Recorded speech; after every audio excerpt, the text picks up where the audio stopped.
Okay, here's the concept of jail, and it doesn't matter how much money you have. You could be as broke as me, or you could be as rich as Bill Gates. The government, when you go to jail, promises you 3 meals a day.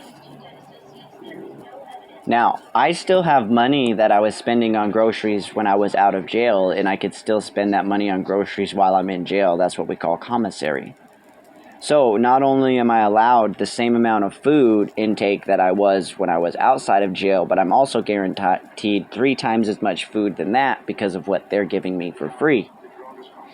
Now, I also don't have to waste any of my fucking savings on any bills, on any rent, on anything really.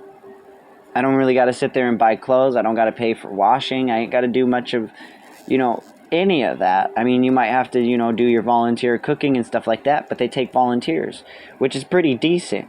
But the factual matter is, we have a problem with corruption in the American police government within so much farther distance that I couldn't imagine, because I start off as a hand-to-hand combat instructor, and I see that people are pulling their weapons before they could actually disarm somebody. If you're 21 feet within somebody, you could disarm them, and you don't need to shoot them.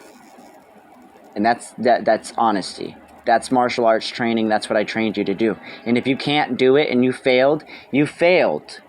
You failed. And I'm sorry. But that doesn't mean we don't look at you as a hero.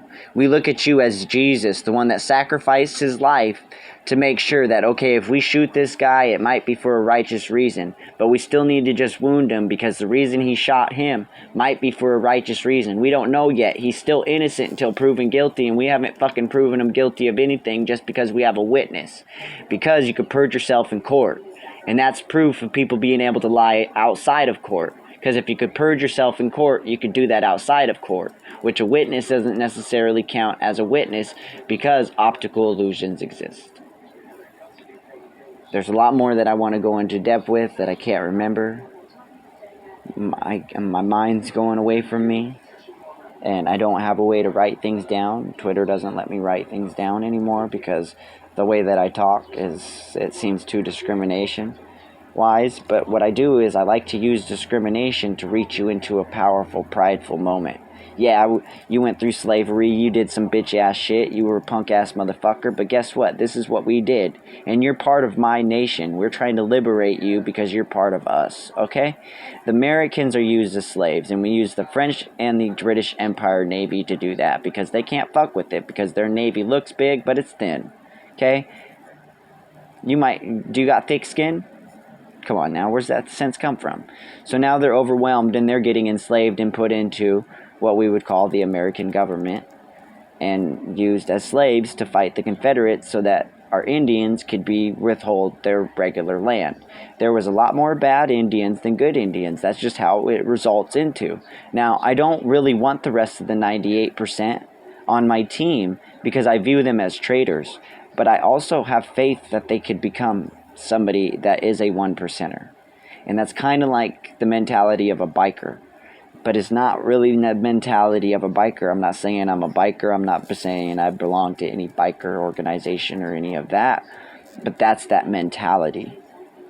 Okay, it doesn't take much to do a lot. But when you don't do nothing, it all fails. What I just explained is it's self-slavery for self-sufficiency.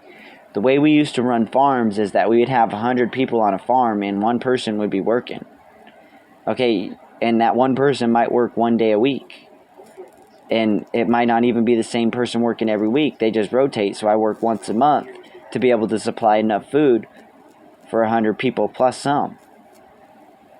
So that's the ideology that they tried to destroy. They didn't like the fact that 1% could provide enough food for the rest of the 99% because they don't believe that 1% that was the bully should still eat. Well, we do. There's a time and place for everything, but you need to learn that you don't do that to people. And even they understand that, and that's why they will fight for us. Hopefully they understand that. It's just a misguided bullshit.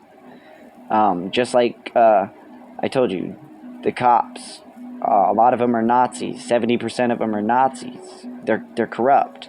but they wear a badge of an Israel badge. So it's Nazis in Jewish disguise that throw regular people, like white people mostly, into prison so that they're forced into Nazism because they've got them so scared of black people.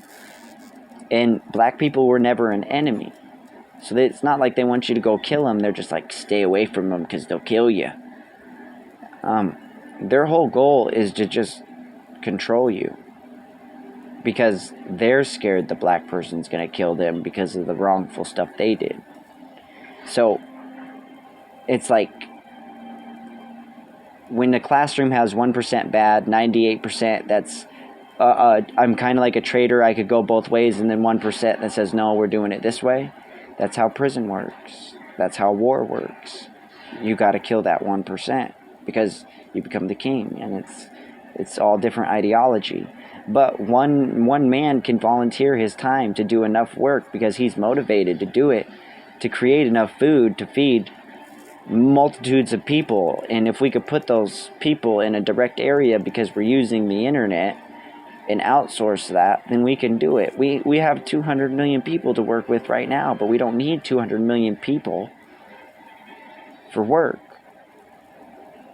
We don't need that. But a lot of those 2 million people that are collecting money, they want to work. But what if I told you I can have you volunteer, and I'll basically be giving you more money than what your boss would ever say you're worth? Your life is priceless. That's what I'm telling you. I have no money. Your life is priceless, bro. I'm trying to create a better world. I'm not trying to create a better America.